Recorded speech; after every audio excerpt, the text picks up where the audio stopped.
Om Namo Bhagavate Vasudevaya. Om Namo Bhagavate Vasudevaya. Om Namo Bhagavate Vasudevaya.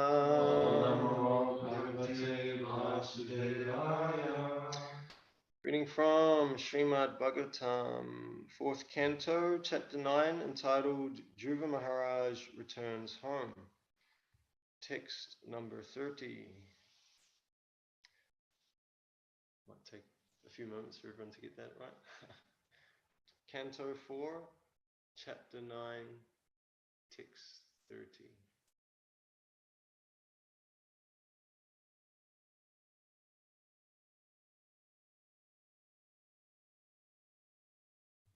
I'll just do the first run through and then you guys can catch up. Dhruva Uvacha. You got it? Okay. Samadhina naika bhavena yat parang. Samadhina naika bhavena yat parang. Vidu sanandadaya udvaretasa. Vidu sanandadaya udvaretasa. Masaraham shadbir amushya padayosh. Masaraham shadbir amushya padayosh. Chayam upetya pakatha pritang mati. Chayam upetya pakatha pritang mati. Samadhina naika bhavena yat parang. Samadhina naika bhavena yat padam. Vidu sanandadaya udvaretasa. Vidu sanandadaya udvaretasa. Masaraham shadbir amushya padayosh. Masaraham shadbir amushya padayosh. Chayam upetya pakatha pritang matihi. Chayam upetya pakatha pritang. Samadhina naika bhavena yat parang. Samadhina naika bhavena yat padam. Vidu sanandadaya udvaretasa. Vidu sanandadaya udvaretasa. Masaraham shadbir amushya padayosh. Masaraham shadbir amushya padayosh. Chayam upetya pakatha pritang matihi. Chayam upetya pakatha pritang mati. Samadhina naika bhavena yat padam. Samadhina naika bhavena yat parang. Vidu sanandadaya udvaretasa. Vidu sanandadaya udvaretasa. Masaraham shadbir amushya padayosh. Masaraham shadbir amushya padayosh. Chayam upetya pakatha pritang mati. Chayam upetya pakatha pritang matihi. Samadhina naika bhavena yat padam. Samadhina naika bhavena yat padam. Vidu sanandadaya udvaretasa. Vidu sanandadaya udvaretasaha. Masaraham shadbir amushya padayosh. Masaraham shadbir amushya padayosh. Chayam upetya pakatha pritang mati. Chayam upetya pakatha pritang matihi. Samadhina naika bhavena yat padam. Samadhina naika bhavena yat padam. Vidu sanandadaya udvaretasa. Vidu sanandadaya udvaretasaha. Masaraham shadbir amushya padayosh. Masaraham shadbir amushya padayosh. Chayam upetya pakatha pritang mati. Chayam upetya pakatha pritang matihi. Word for word, please repeat. Dhruva Uvacha. Dhruva Maharaj said. Samadhina. By practicing yoga and trance. Na. Never. Ekabhavena. By one birth. Yat. Which. Padam. Position. Vidu. Understood. Sananda. Adaya. The four brahmacharis headed by Sanandana. Udva Retasa. Infallible. infallible celibates, Masai, within months, Aham, I, should be 6, Amusha, of him, Pareo, of the lotus feet, Chayam, shelter, Upekya, achieving, Apakata, fell down, Pritak Mati, my mind fixed on things other than the Lord. Translation. Dhruva Maharaj thought to himself, to endeavor to be situated in the shade of the lotus feet of the Lord is not an ordinary task. Because even the great brahmacharis headed by Sanandana, who practiced Ashtanga Yoga in trance, attained the shelter of the Lord's lotus feet only after many, many births. Within 6 months, I achieved the same result. Yet due to my thinking differently from the Lord, I fell down from my position. Purport. In this verse, Dhruva Maharaj himself explains the cause of his moroseness. First, he laments that to see the Supreme Personality of Godhead directly is not easy. Even great saintly persons like the 4 celebrated brahmacharis headed by Sanandana, Sanaka, Sanatana, and Sanat Kumara practiced the yoga system for many, many births and remained in trance before getting the opportunity to see the Supreme Lord face to face. As far as Dhruva Maharaj was concerned, he saw the Supreme Lord personally after only 6 months of practice in devotional service.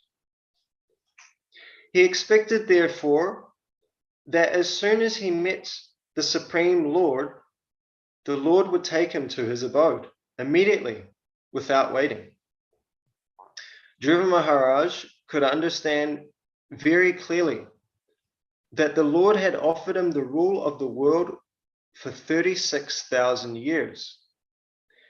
Because in the beginning, he was under the spell of the material energy and wanted to take revenge against his stepmother and rule over his father's kingdom. Dhruva Maharaj greatly lamented his propensity for ruling the material world and his revengeful attitude towards other living entities. Srila Prabhupada ki jai. Ammajnana tamarandasya gananjana shilakaya chakshumilitam yena tasmai Shri Guruve namaha. Jai Shri Krishna Chaitanya Prabhu Nityananda Shri Advaita Gadadhara Shri Vasavi Gaura Bhaktivinoda. Hare Krishna, Krishna Krishna, Hare Hare, Hare Rama, Rama Rama, Hare Hare. Translation once again. Dhruva Maharaj thought to himself, to endeavor to be situated in the shade of the lotus feet of the Lord is not an ordinary task. Because even the great brahmacharis headed by Sanandana, who practiced Ashtanga Yoga in trance, attained the shelter of the Lord's lotus feet only after many, many births. Within 6 months, I achieved the same result. Yet due to my thinking differently from the Lord, I fell down from my position. So thank you everyone for attending this morning's class. So I've got an audience here at the Brahmacharya Ashram, so I'll be looking at them mostly. So this text immediately brought to mind the same thing that I actually spoke about last time I gave a class via Zoom on this section of the Bhagavatam. Dhruva Maharaj, we see an example here of the Supreme Lord fulfilling someone's desire, Dhruva Maharaj's desire, in such a way that that person never asks for that thing again. So as stated in the Chaitanya Charitamrita, Madhya Lila, chapter 22, Krishna says, if one engages in my transcendental loving service, but at the same time wants the opulence of material enjoyment, he is very foolish. Indeed, he is just like a person who gives up ambrosia to drink poison. And Krishna further says, since I am very intelligent, why should I give this fool material prosperity? Instead, I shall induce him to take the nectar of the shelter of my lotus feet and make him forget illusory material enjoyment. And that's exactly what happens. Dhruva Maharaj, he saw the Lord, and then he decided, actually, all I want now is pure devotional service, nothing else, please. But Krishna knew his original desire and still fulfilled it, knowing well that Dhruva Maharaj didn't actually even want it anymore. So he fulfilled his desire in such a way that it's like, I don't even want that, but you wanted it, so here it is. So this is the Lord's expertise. So now we see the saga of Dhruva Maharaj's lamentation playing out before us. And he's thinking, why did I ask for such a silly thing? What was I thinking? I should have just asked for devotional service and the association of devotees. Why did I desire such a useless thing? So this lamentation of Dhruva Maharaj, it's the mature fruit of his devotional service, actually. So normally we think lamentation's a bad thing. You know, when we're lamenting, it's where we're suffering. We're like, oh man, I lost my watch. Where did I put it? Or, oh man, I can't believe that person said that to me. I feel terrible. So generally when we lament, it's a bad thing. But for a devotee, their lamentation is different. His lamentation is, why did I ask for such a silly thing? So he began his bhakti with material desires in his heart. But now that his devotional attitude has matured, he now laments the fact that he ever had such desire. So his lamentation isn't over losing a watch or someone calling him some names or something. His lamentation is over, why did I want anything other than pure devotional service? What a fool. So this is pure lamentation. This is the perfection of lamentation. So this lamentation is actually showing that he's achieved perfection because he's lamenting for the correct thing. So every emotion we have in the material world actually has its proper use. But generally, because we're materially contaminated, we use them in the wrong way. So yeah, like I was saying, we'll lament for something that we lost or some dishonor that we received. But actually that lamentation should be for Krishna. We should lament that we have material desires. This is a silly thing. Why have I got these desires in my heart? And this will purify us. And as we know, in the absolute realm, the spiritual realm, everything is blissful, even lamentation. So the main focus of this class today is this topic of lamentation, and I'll touch on a couple other aspects too. The other two sub-points is basically that this lamentation of a devotee is actually blissful, and that by us hearing a pure devotee's lamentation, we learn how to desire properly. We learn what we get purified by hearing the lamentation, and we learn also how we should be desiring. And after that, I'll talk about how it is actually possible for us to go back to Godhead in one life if we apply ourselves properly. We see Dhruva Maharaj, you know, he took 6 months. And he's saying how the 4 Kumaras take many, many births. But I'll talk about how for us in our situation, we're in a similar situation to Dhruva Maharaj in one sense. It can be very quick if we apply ourselves properly. So getting back to Dhruva Maharaj's lamentation, he's thinking, yeah, why did I ask for this? What was I thinking? So his lamentation is, because he's now a pure devotee, it's actually a type of ecstasy. So in the spiritual world, there is variety. There are all the emotions. We read the Nectar of Devotion, we see all the different emotions are there. In fact, there's so many there that I can't remember all of them. It's just like there's a list of 33 emotions in one chapter, and another chapter there's even more. And you're just like, I don't even know that I could emote that way. I only know like 4 or 5 emotions, but there's like 33 plus 7 more. And so in the spiritual world, there's all the emotions are there, but they're in perfection. And actually, because it's on the absolute realm, they're all blissful, which is a real hard concept to grab. Because in this material world, you know, we have happiness and distress, and we think certain emotions are nice and certain emotions are bad. But in the spiritual world, all the emotions are good. Even though externally they appear bad, internally the result is good.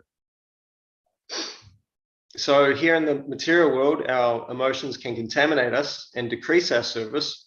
But in the spiritual world, the same negative emotions actually purify us, elevate us, and make us desire to do more service. So this can only be properly understood if one's actually a pure devotee.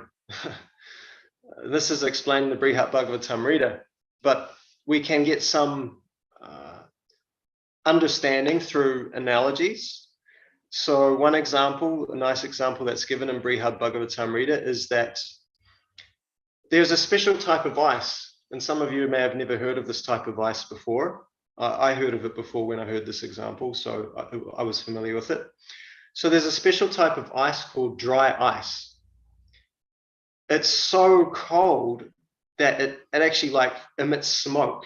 And this is what they use on, I don't know if they still use it now because now they've got smoke machines, but back in the day, they used to use this ice to create the smoky effect on stages. It's ice that's so cold that it like generates this kind of like mist. So this ice is so cold that when you touch it, it burns you.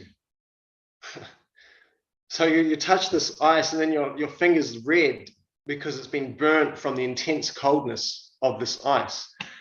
So similarly, in the spiritual world, it's explained that the pain of separation from Krishna is like that. It's like this ice. Externally, it seems like it's so cold, but actually it's giving an opposite effect. It's burning you. So similarly, the pain of separation from Krishna is actually intensely blissful. So similarly with the other emotions in the spiritual world, they externally look one way, but actually the result is another. The devotee is actually experiencing bliss. So right now, even though Dhruva Maharaj is lamenting, he's actually in ecstasy. He's absorbed in love of God. But the main point I want to focus on today is what I've heard His Holiness Devamrita Swami talk about in relation to this pastime, which is Dhruva Maharaj. He's saying, okay, I was a fool. What was I thinking to desire such material things? And then he's saying, basically, don't do what I did. I made a mistake. Don't worship the Lord with material desires. Learn from me what not to do. Otherwise, you'll have to lament like me. So Dhruva Maharaj's words of lamentation are very instructive for us. They're saying to us that it's better to worship the Lord for the Lord's pleasure instead of worshiping the Lord because we want to get something from him. They're words that are teaching us the real standard of devotional service, pure devotion. And in Dhruva Maharaj's exact own words, he says, due to my thinking differently from the Lord, I fell down from my position. So this is a very elevated platform. In other words, he's saying, if we have any desires that aren't in relation to satisfying the Lord, that's a fall down. So we have to remember that Dhruva Maharaj is talking about the highest perfection, pure devotion. So for a pure devotee, 100% pure devotee, any just one desire that's not for the Lord's pleasure, oh man, I fell down. But speaking for myself, for where I'm at, I'm permanently fallen. So any progress towards purifying my desires and desiring to please the Lord more is I'm making progress. But from Dhruva Maharaj's perspective, I'm 100% fallen. But the wonderful thing about this pastime and Dhruva Maharaj's mercy towards us is that we can purify our desires and motivations so that when that fateful day finally arrives that we do see the Lord, we won't have to lament.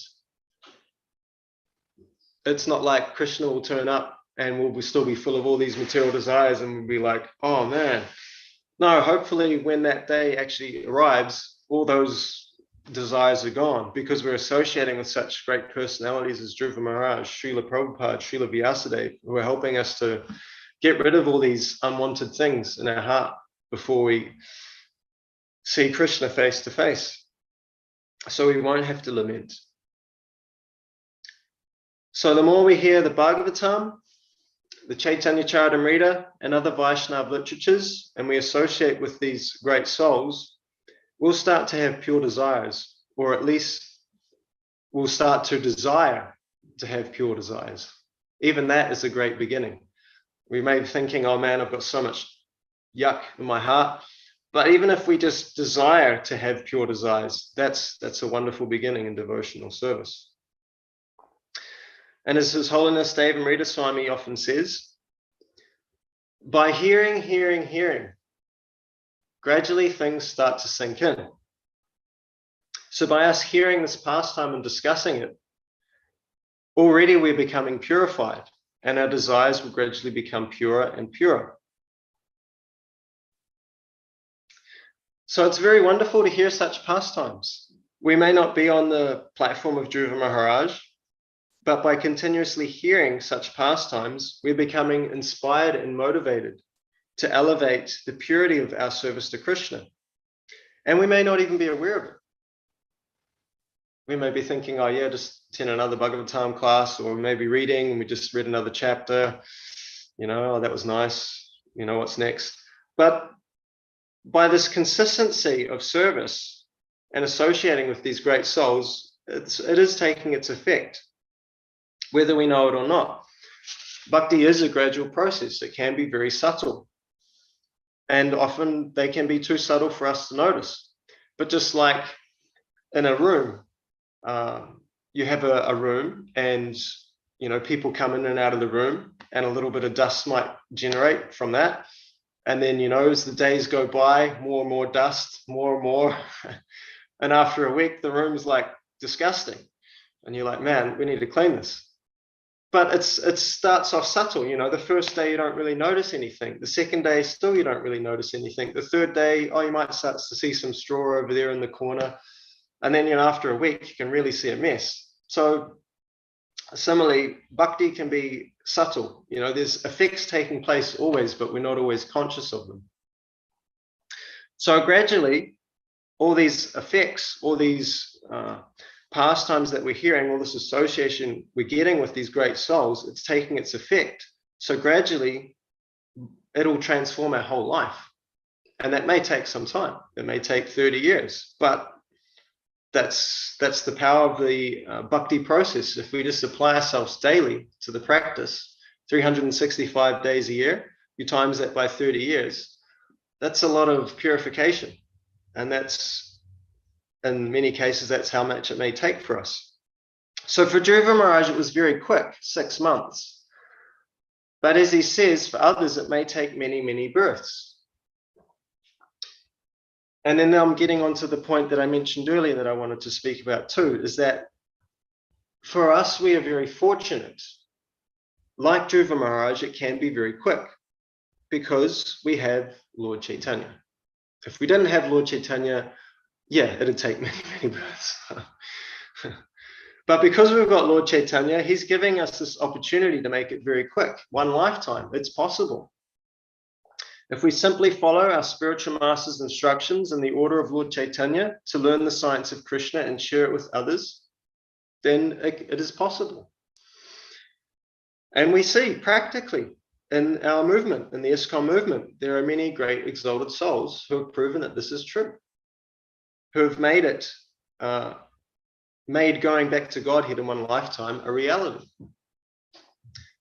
And funnily enough, it's not that they're just all swamis, GBC men, famous personalities, big kirtaniers or something like that. No, some of them we don't even know who they are, and they're going back to Godhead.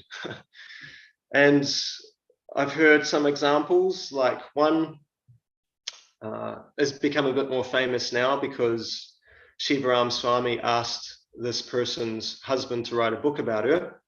So this one lady, I can't remember her name off the top of my head, unfortunately, one devotee, she was an accountant for a temple, and she went back to Godhead.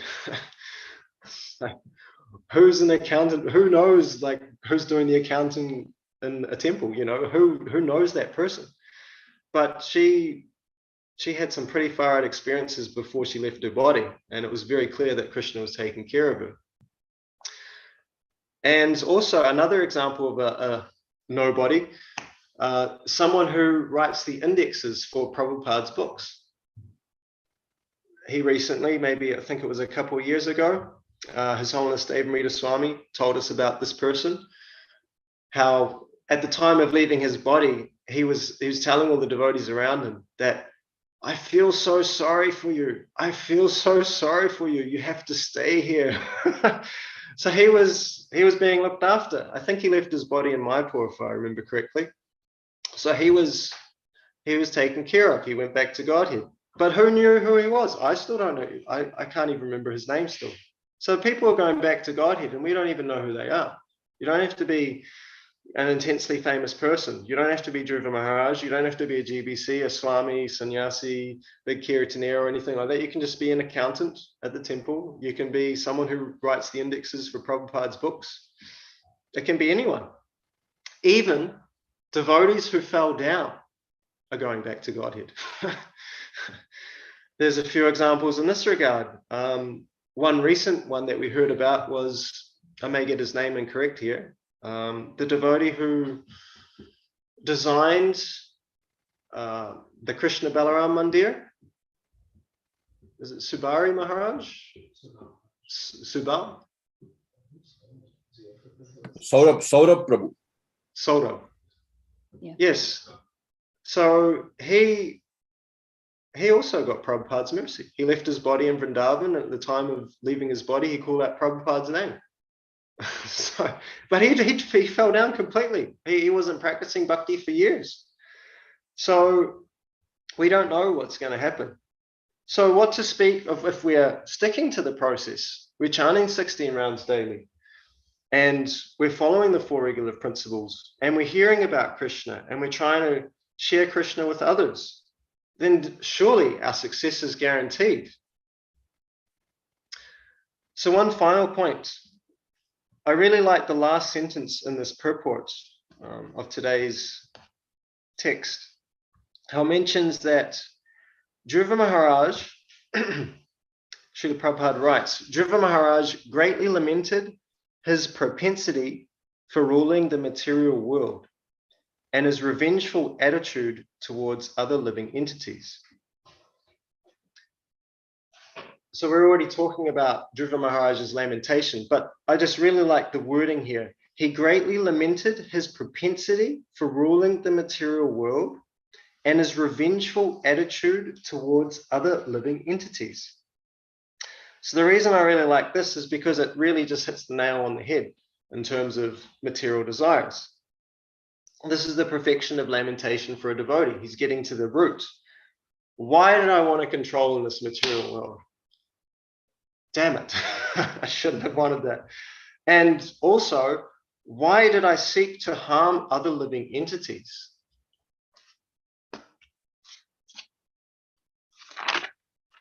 So first of all, Ishvara Parama Krishna. Krishna is God. This is his world. It's his property. Why should I want to try to control it? And second, Mamaivangsho Jiva Loke. All living entities are Krishna's parts and parcels. Or in other words, they're our brothers and sisters. So why should I wish to harm them? So this is the perfect vision of a pure devotee.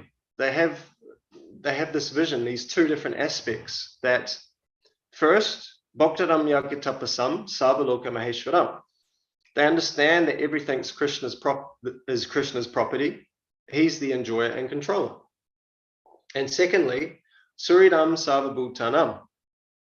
Krishna is the friend of everyone. So the pure devotee, knowing these two things, thinks, why should I want to control anything or harm anyone? And so when they have this vision, then gyatva mam shantimrichati, then one finally achieves the peace that we're all looking for in this material world. As Prabhupada often says, this is the peace formula. So I really like that last sentence. Prabhupada just really captures the essence there. We shouldn't want to control this world, and we shouldn't have envy towards others. It's just, that's the root cause of all our problems. So if we can lament having such desires and get rid of them, then we're back to Godhead, basically. So, but that can take some time. So in conclusion, today we spoke about the Lord will fulfill a devotee's material desires in such a way that they don't ask for them again.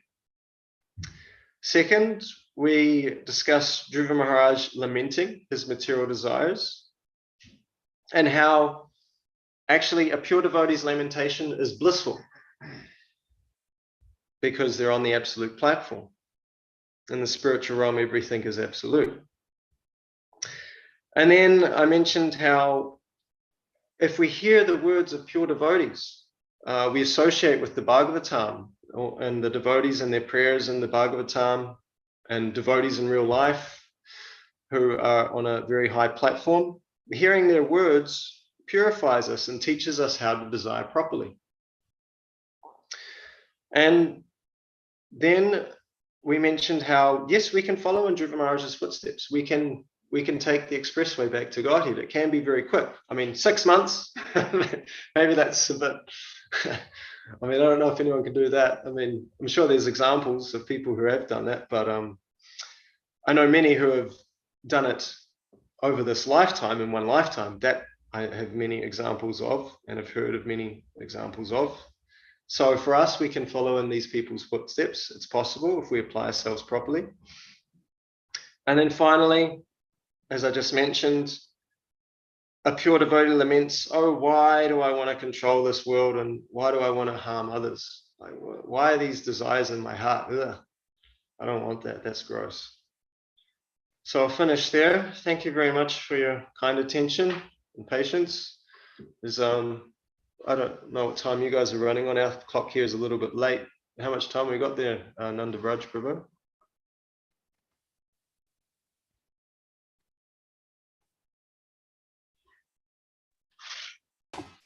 We can spend another 5 minutes. So. 5 minutes. Okay. Does anyone have any questions or anything they'd like to share?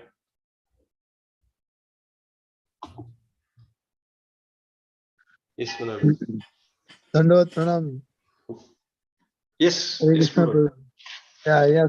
Actually, yesterday I was trying to read this and I was so perplexed to understand what is so complex. I couldn't understand anything, any simple word of this is so complex for me. But after hearing from you, it gives some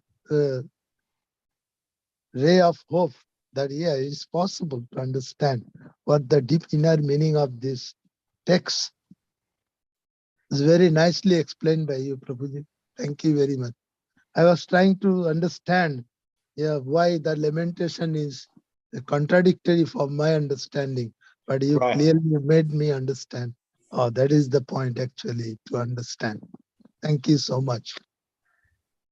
Hare Krishna, I can thank His Holiness Deva Amrita Swami because that's the only reason why I've got any insight on this. I don't have any of my own personal insight.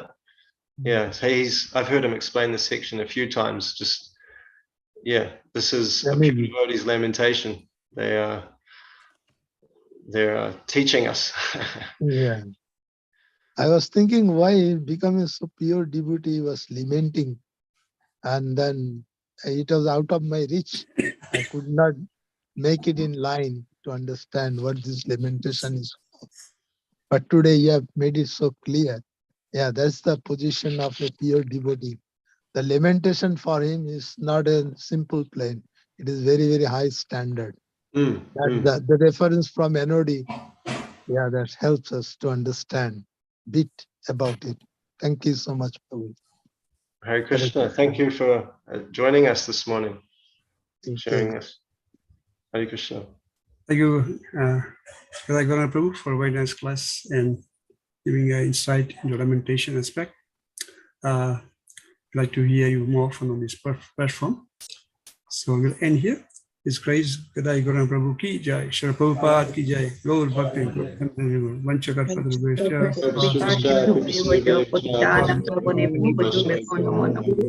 अनंत कोटि वैष्णव वृंद की जय। Jai, Gaur Bhakti, Jai. Hare Krishna. Hare Krishna.